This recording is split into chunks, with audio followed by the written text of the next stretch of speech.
लोकसभा चुनाव के बाद पहली बार मन की बात कार्यक्रम का किया गया प्रसारण। नरेंद्र मोदी ने तीसरी बार पीएम बनने पर मन की बात के जरिए देशवासियों को किया संबोधित।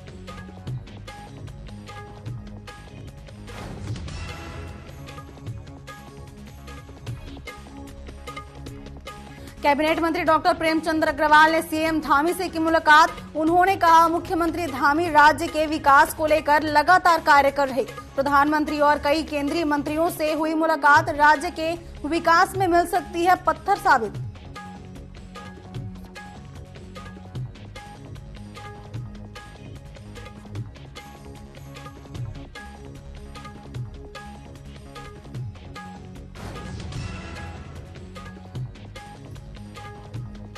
अल्मोड़ा के बिनसर अग्निकांड में झुलसे पीआरडी जवान कुंदन नेगी ने दिल्ली एम्स में तोड़ा दम। बिनसर हादसे में अब तक 6 लोगों की मौत। बीते 13 जून को बिनसर अभयारण्य के जंगल में आग बुझाने गए 8 वन कर्मी झुलसे थे।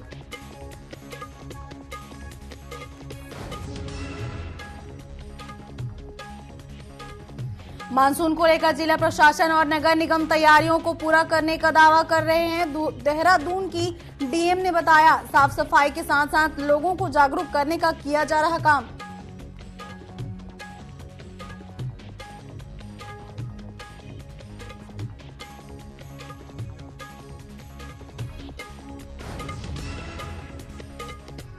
और चारधाम यात्रा व्यवस्थाओं को लेकर विपक्ष का सरकार पर कटाक्ष। कहा, यात्रा से 1 महीने पहले सभी व्यवस्था दुरुस्त, लेकिन मुख्यमंत्री केंद्रीय नेताओं के सामने अपना चेहरा चमकाते रहे।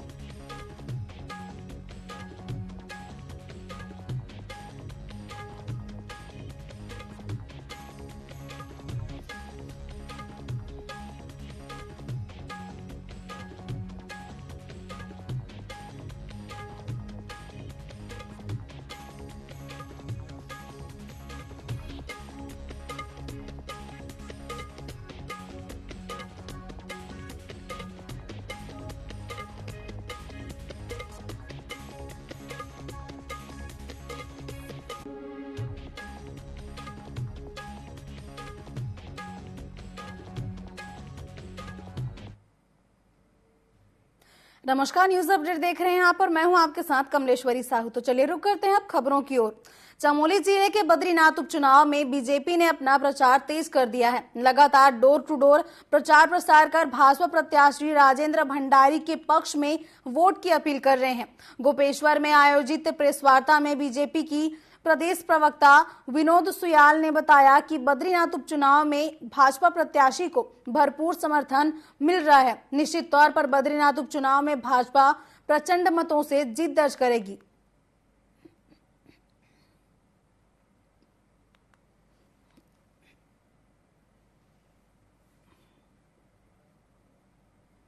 निश्चित रूप से हमारे नेता नरेंद्र भाई मोदी जी के नेतृत्व में आज जिस तरह से विभिन्न राजनीतिक दलों के जो लोग समाज सेवा में संलग्न थे और जिन्होंने चाहा नरेंद्र मोदी जी देश के पुनः प्रधानमंत्री बने, उन सब ने इस राष्ट्र की भलाई के लिए अन्य राजनीतिक दलों के लोग भारतीय जनता पार्टी में सम्मिलित हुए और उन्होंने भारतीय जनता पार्टी की विचारधारा को स्वीकार किया और हमने उनका स्वागत किया। बद्रीनाथ विधानसभा चुनाव में राजेंद्र भंडारी जी ने अपनी विधायकी को भी त्यागा। निश्चित रूप से ये बड़ा साहस था यहाँ के विकास के लिए और उन्होंने पुष्कर सिंह धामी जी के नेतृत्व में और मोदी जी को प्रधानमंत्री बनाने के लिए निर्णय लिया और निश्चित रूप से पार्टी ने पुनः उनको अपना प्रत्याशी बनाया। हमारे सारे कार्यकर्ता बहुत बड़े दिल के होते हैं। हम समाज सेवा में केवल सत्ता प्राप्ति के लिए नहीं आते हैं, हम विचारधारा से जुड़े हुए रहते हैं और हमारी विचारधारा से कमिटेड है और निश्चित रूप से उनके साथ भी जो लोग आए हैं वो भी हमारी विचारधारा से प्रभावित होकर आए हैं। हम इस देश को और इस राष्ट्र को, इस उत्तराखंड को और इस क्षेत्र को विकास की दिशा में आगे ले जाना चाह रहे हैं। नैनीताल के डीएसए मैदान में पार्किंग स्थल में प्रस्तावित बॉक्सिंग को लेकर डीएसडीएम विनोद कुमार ने स्थलीय निरीक्षण किया। निरीक्षण के दौरान उन्होंने बताया कि स्थानीय लोगों की ओर से दिए गए सुझावों पर विचार करते हुए निर्माण कार्य किए जाएंगे। उन्होंने ये भी कहा कि पार्किंग स्थलों की समस्या समाधान के लिए नए पार्किंग स्थल विकसित किए जा रहे हैं। बॉक्सिंग रिंग को लेकर के और गेट्स को लेकर के और रेलिंग को लेकर के भी काफ़ी सारी शिकायतें डीएम मैडम के पास पहुंची थी, कुछ सुझाव भी पहुंचे थे डीएम मैडम के द्वारा। उसमें एक चर्चा भी की गई थी। उसके पश्चात आज उसी के क्रम में हम लोगों ने डीएम मैडम के आदेशानुसार एक आज भ्रमण भी किया है। इस मीटिंग भी सबके साथ में हम लोगों ने की है। आपको जो सुझाव मिल रहे हैं उनका हम लोग आकलन कर रहे हैं कि अगर जो पॉजिटिव पॉइंट्स हैं उनको ले जाएगा, जो नेगेटिव पॉइंट्स हैं उनको हटाया जाएगा। अल्मोड़ा में टी20 विश्व कप के फाइनल मुकाबले में भारत की जीत के बाद कुछ अराजक तत्वों ने जमकर उपद्रव मचाया। अराजक तत्वों ने लोगों के साथ मारपीट कर कुछ लोगों को घायल भी कर दिया। वहीं घटना से नाराज लोगों ने कोतवाली पहुंचकर आरोपियों को गिरफ्तार करने की मांग की है। पुलिस ने इस पूरे मामले में एफआईआर दर्ज करते हुए कड़ी कार्रवाई की बात कही है। जब क्रिकेट मैच खत्म हुआ उसके बाद में कुछ 3-4 लोग एक दो बाइक में आके कुछ 2-3 लोगों के साथ मारपीट की है, किसी को कुछ डराया धमकाया है। तो जैसी इनके द्वारा तहरीर दी जा रही है उनको तहरीर के आधार में एफआईआर दर्ज कर रहे हैं और जिन्होंने भी ये घटनाएं की है रात को, जो भी ये बदमाशी की है, उनके खिलाफ कठोर से कठोर कार्रवाई की जाएगी। जब क्रिकेट मसूरी में राधा कृष्ण मंदिर के सभागार में पिछले 7 दिनों से चल रहे समर कैंप का रविवार को समापन हो गया। इस अवसर पर बच्चों ने अपनी प्रतिभा का बेहतर प्रदर्शन किया। साथ ही समर कैंप में hobby skating, dance, karate, art और क्राफ्ट जैसे videos, editing, music, basketball, table tennis सिखाए गए। इस मौके पर कैंप में प्रतिभाग करने वाले प्रतिभागियों को प्रशस्ति पत्र देकर सम्मानित भी किया गया। साथ ही समापन कार्यक्रम के मुख्य अतिथि भारतीय तिब्बत सीमा पुलिस बल मसूरी के सेनानी जीजू एस ने बच्चों और समर कैंप में आयोजित होने वाली टीम को बधाई दी है।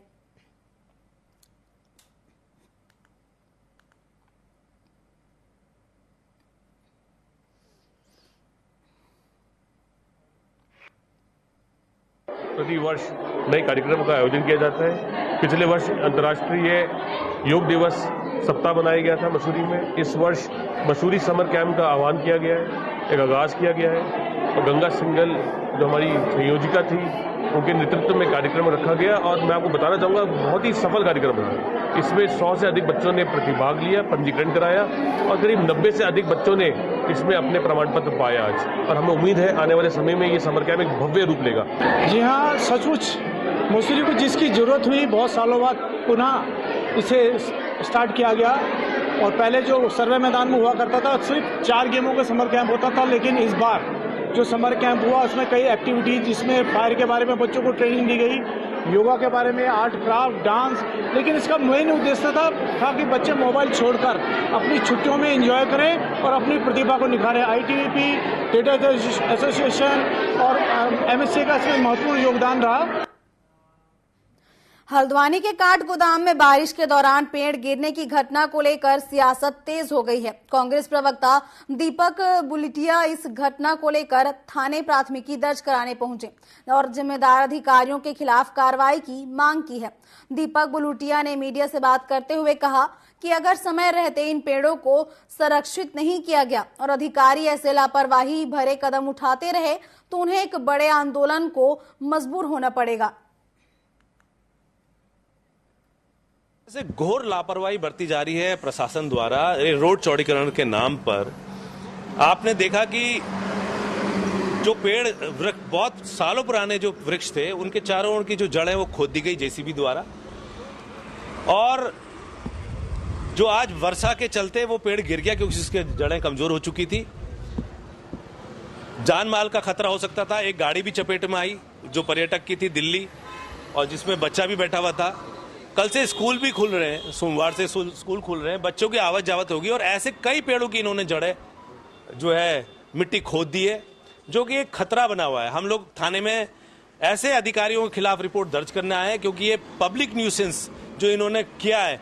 एक तरफ पेड़ शिफ्टिंग की बात करते हैं, दूसरी तरफ पेड़ की जड़ें इन्होंने खोखली कर दी हैं, तो कहीं ना कहीं इन पर की इनकी जो इनका जो मंशा है उससे साफ जाहिर होता है ये पेड़ों के प्रति गंभीर नहीं है। विश्व पर्यावरण दिवस के अवसर पे हमने यहाँ पर एक जागरूकता अभियान भी किया था।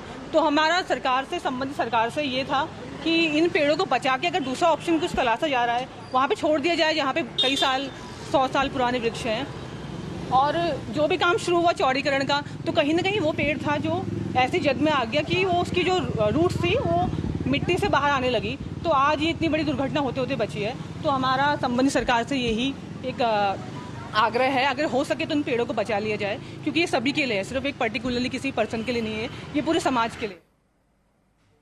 उत्तराखंड के पूर्व मुख्यमंत्री हरीश रावत ने प्रदेश में चारधाम यात्रा व्यवस्थाओं को लेकर सरकार पर कटाक्ष किया है। उन्होंने कहा कि यात्रा से 1 महीने पहले भी सभी व्यवस्थाओं को दुरुस्त कर लेना चाहिए था, लेकिन इस दौरान मुख्यमंत्री केंद्रीय नेताओं के सामने अपना चेहरा चमका रहे थे। उन्होंने ये भी कहा कि हरिद्वार, ऋषिकेश, गंगोत्री, जानकी चट्टी और कई अन्य जगहों पर तीर्थयात्रियों के लिए ठहराव होना चाहिए।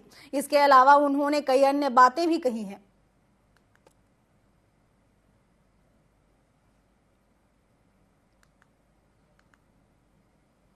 ये 24 घंटा खोल दिया आपने कि आप कभी भी जा सकते हैं, यात्रा कर सकते हैं। उसके 2 दुष्परिणाम, एक तो थक जा रहे हैं, ड्राइवर थक जा रही है और मशीन भी थक जा रही है, एक्सीडेंट बढ़े, सड़क एक्सीडेंट बढ़े। और दूसरा दुष्परिणाम ये हो रहा है, जब यात्री सीधे जा रहा है बिना एक्टिविटाइज यहाँ के वातावरण से आदि से, तो वो सीधे बद्रीनाथ, केदारनाथ, गंगोत्री, यमुनोत्री पहुंच रहा है, तो वहां के मौसम के साथ वो एडजस्ट नहीं कर पा रहा है और या चढ़ाई इत्यादि के साथ एडजस्ट नहीं कर पा रहा है, उससे उनकी मौतें हो जाती है। कैबिनेट मंत्री डॉक्टर प्रेमचंद्र अग्रवाल ने मुख्यमंत्री पुष्कर सिंह धामी से मुलाकात की। इस दौरान उन्होंने राज्य की विभिन्न विकास परक योजनाओं को लेकर नई दिल्ली में पीएम मोदी के साथ ही विभिन्न केंद्रीय मंत्रियों से मुलाकात करने पर सीएम का अभिनंदन किया है। उन्होंने कहा कि सीएम धामी राज्य के विकास को लेकर लगातार कार्य कर रहे हैं। उनकी पीएम और कई केंद्रीय मंत्रियों से मुलाकात हुई है, साथ ही राज्य के विकास में ये मील का पत्थर साबित होगा।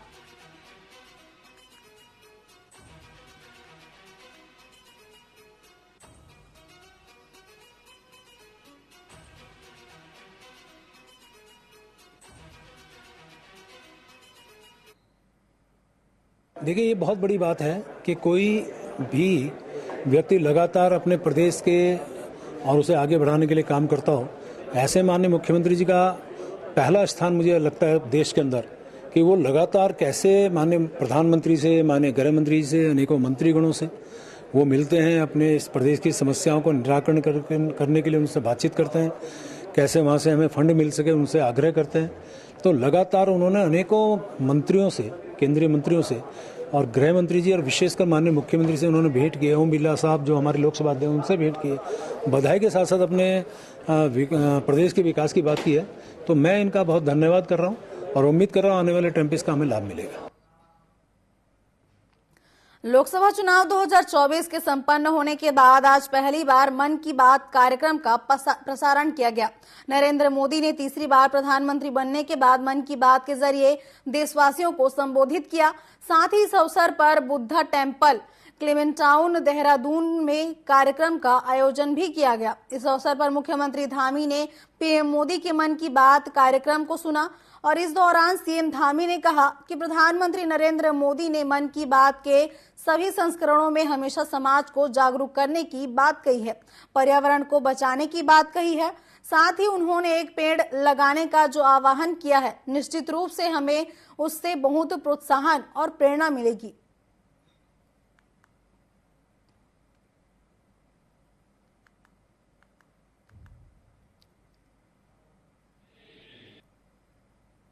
मन की बात का 111वां संस्करण आज उन्होंने हम सबके सामने रखा और उनके सारे संस्करण 1 से लेकर 111 तक सारे संस्करणों में हमेशा उन्होंने समाज को जागरूक करने की बात की है, पर्यावरण को बचाने की बात की है, दूरस्थ क्षेत्रों में पर्यावरण संरक्षण की बात की है, महिलाओं की उत्थान की बात की है, नौजवान युवाओं को आगे लाने का काम किया है। ऐसे कर्मयोगी जो वर्षों से अनुसंधान कर रहे थे, साधना कर रहे थे, जिनको कोई देखने वाला नहीं था, उन सबको पूरी दुनिया के सामने लाने का काम किया है। और आज उन्होंने एक पेड़ जो लगाने का आह्वान किया है, निश्चित रूप से हमारे लिए इससे बहुत हमको प्रोत्साहन मिलेगा, प्रेरणा मिलेगी। और उत्तराखंड के अंदर जो हमारा पर्व आता है हरेला पर्व, उस हरेला पर्व पर हम पहले से भी योजना बना रहे हैं और आदरणीय प्रधानमंत्री जी के आज के उद्बोधन के बाद हम लोग और नियोजित होकर, एक व्यवस्थित होकर पूरे प्रदेश के अंदर जल संचय, जल संरक्षण, प्रकृति के संरक्षण पर अधिकाधिक वृक्षारोपण करेंगे, पौधारोपण करेंगे। इसके लिए अभियान चलाएंगे। प्रदेश में मानसून दस्तक दे चुका है। मानसून सीजन में जनता को कई तरह की समस्याओं से दो चार होना पड़ता है। भीषण गर्मी से निजात मिलने के बाद ही मानसून सीजन में अब शहर के भीतर जल भराव जैसी समस्या सामने आ रही है, जिसमें डेंगू, मलेरिया जैसी कई बीमारियां भी आमजन के लिए परेशानी का सबब बन सकती हैं।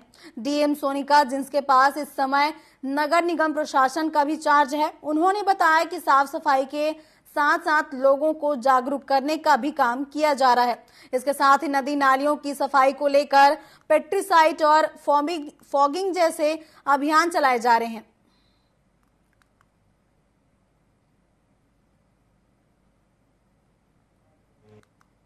देखिए, जल भराव के यदि रूट कॉज में जाया जाए तो दो तरह के मेन इश्यूज होते हैं। पहला होता है इंजीनियरिंग इश्यू, जिसमें नालों के डिजाइन सही ना होना या कहीं नालों का निर्माण ना होना, पर्याप्त निकास ना होना, वो कारण होते हैं। तो उस पर सभी इंजीनियरिंग विभाग काम कर रहे हैं। जिलाधिकारी महोदया के निर्देशन में उनके द्वारा लगातार निरीक्षण भी किया जा रहा है और उस पर काफी काम किया गया है। इसका अतिरिक्त जो दूसरा इश्यू होता है जो मेन नगर निगम से रिलेटेड है, वो है कि नालों की समय समय पर सफाई होते रहना। तो उसके लिए हमारे जो हर वर्ष एक्सरसाइज की जाती है, वो इस वर्ष भी की गई है, उसकी मॉनिटरिंग भी की गई है। उसमें जो बड़े नाले थे जिनको मशीनों के द्वारा जिनकी सफाई की जानी थी, वो पूर्ण करा ली गई है। जो छोटे और मध्यम श्रेणी के नाले हैं जहाँ पर मशीन का जाना संभव नहीं है, जहाँ हमारे मैनुअल सफाई की जाती है, वहां पर भी लगातार सफाई की जा रही है। 10 जुलाई को होने वाले बद्रीनाथ उपचुनाव के लिए कांग्रेस अपना प्रचार अभियान तेज कर चुकी है। इस दौरान पूर्व प्रदेश अध्यक्ष ने पोखरी विकासखंड के भिकोना, मसोली, साकरी, चांदनी खाल सहित कई गांवों में जनसभाएं की। उन्होंने घर घर जाकर प्रचार किया और कांग्रेस प्रत्याशी के पक्ष में वोट करने की अपील की है। उन्होंने ग्रामीणों से कहा कि भाजपा की डबल इंजन सरकार ने जनता को धोखा दिया है। अच्छे दिन का वादा करके जनता को महंगाई, बेरोजगारी और भ्रष्टाचार दिया है। उन्होंने विकास के नाम पर कांग्रेस प्रत्याशी को वोट देने की अपील की है।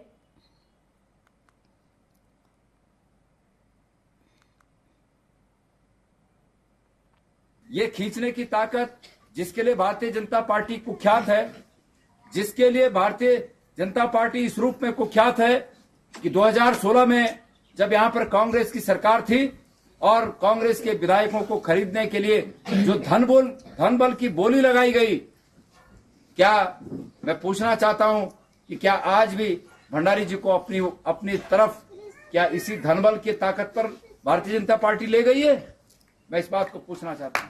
आज तमाम पूरे विधानसभा क्षेत्र बद्रीनाथ के लोग इस बात की आशंका जता रहे हैं कि निश्चित रूप में इसी बात की पुनरावृत्ति हुई है।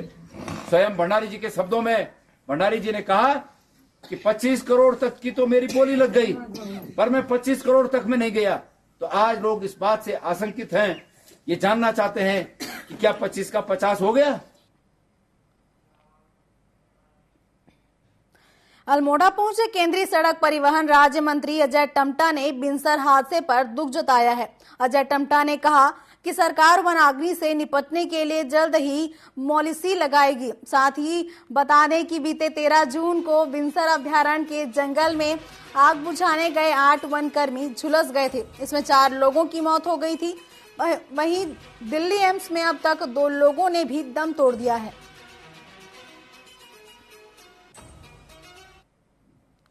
ये बहुत ही दुख का विषय है। पिछले दिनों की जो आगजनी की घटना घटी है वो मार्मिक है, दिल हिलाने वाली है और बहुत कष्टदायक है। 4 लोगों की जानें चले गई और यहीं पर 4 लोगों को एयरलिफ्ट किया गया। उनको मैंने एम्स में स्वयं उन मरीजों को माननीय मुख्यमंत्री जी के मार्गदर्शन में वो वहाँ एयरलिफ्ट हुए और स्वयं मैं खड़ा था। हमारे एम्स के एमएस थे, हमारे बर्न विभाग के भी हेड थे। तो 4 को एडमिट किया, उसके बावजूद भी एक की ज़्यादा उसमें नुकसान था, तो एक व्यक्ति की डेथ वहाँ हुई है। तो इसलिए 3 लोग हम हमारे थोड़ा थोड़ा करके रिकवर हो रहे हैं। ये आगजनी की खतरा बहुत खतरनाक है। इसमें अवेयरनेस की जरूरत है। सरकार ने भी न्यू पॉलिसी ला करके पाइन नीडल के लिए एक नई प्रकार की प्लानिंग की है। उस पहले प्लानिंग को आने वाले समय के अंदर आम जनमानस के साथ जोड़ करके ऐसी घटना ना घटे, इस पर सरकार चिंतित है। न्यूज अपडेट में फिलहाल बस इतना ही। आगे की खबरों के लिए आप बने रहिए टीवी 24 के साथ। नमस्कार।